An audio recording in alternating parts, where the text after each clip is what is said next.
चिखलदरा नगर परिषद निवडणूकमध्ये 20 नोव्हेंबर रोजी वेगळेच राजकीय वळण घेतल्याचे दिसून आले।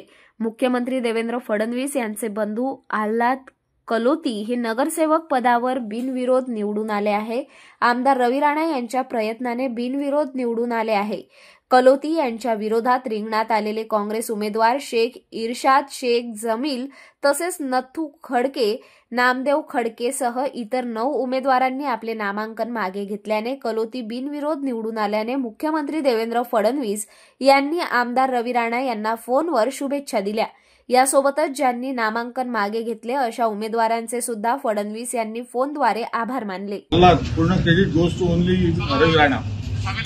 Thank you thank you thank you thank you. एक तरफा नगरपालिकेने पूर्ण वन साइड कमाल हे सोमनशी भाऊ बोलतात, अध्यक्ष नाही आपले सोमनशी बोलतात। हॅलो हॅलो धन्यवाद। हो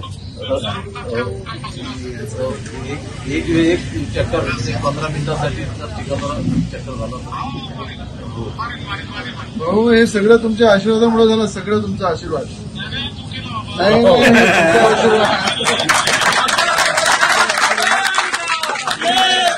आशीर्वाद। थँक्यू भाऊ, थँक्यू।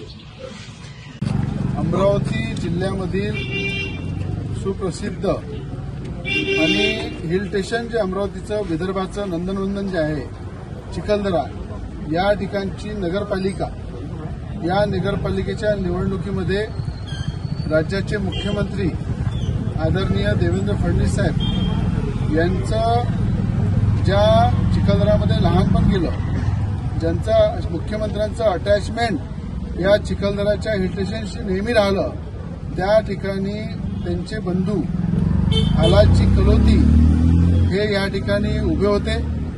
या ठिकाणी जेवढे या ठिकाणी 9-10 कॅन्डिडेटनी फॉर्म भरले होते त्या सगळ्यांनी मुख्यमंत्र्यांच्या नेतृत्वावर विश्वास ठेवून मुख्यमंत्र्यांच्या विकासाचा जो आराखडा आहे, ज्या विकासाच्या माध्यमातून चिखलदराला चांगलं विकसित करायचं आहे, अशा सगळ्या विकासाच्या योजनेला समोर पाहून आज या ठिकाणी सगळ्यांनी या ठिकाणी विड्रॉ केलेला आहे।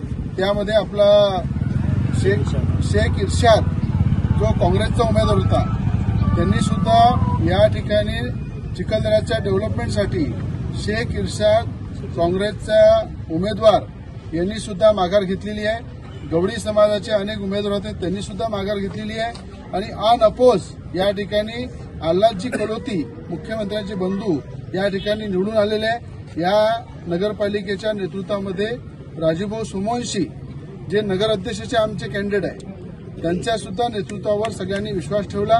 या ठिकाणी विश्वास ठेवून ही जी भूमिका या ठिकाणी घेतलेली आहे, हे फक्त चिखलदऱ्याच्या विकासासाठी घेतलेली आहे। ज्यांनी विड्रॉ केला त्यांचं सगळ्यांचं मनापासून मी धन्यवाद मानतो आणि विकासासाठी पुढच्या लोकांनी सुद्धा पुढे येऊन अशा प्रकारचा विड्रॉ करून एकत्र बसलं पाहिजे आणि चिखलदऱ्याचा विकास केला पाहिजे, हे सगळ्यांना मी आवाहन करतो।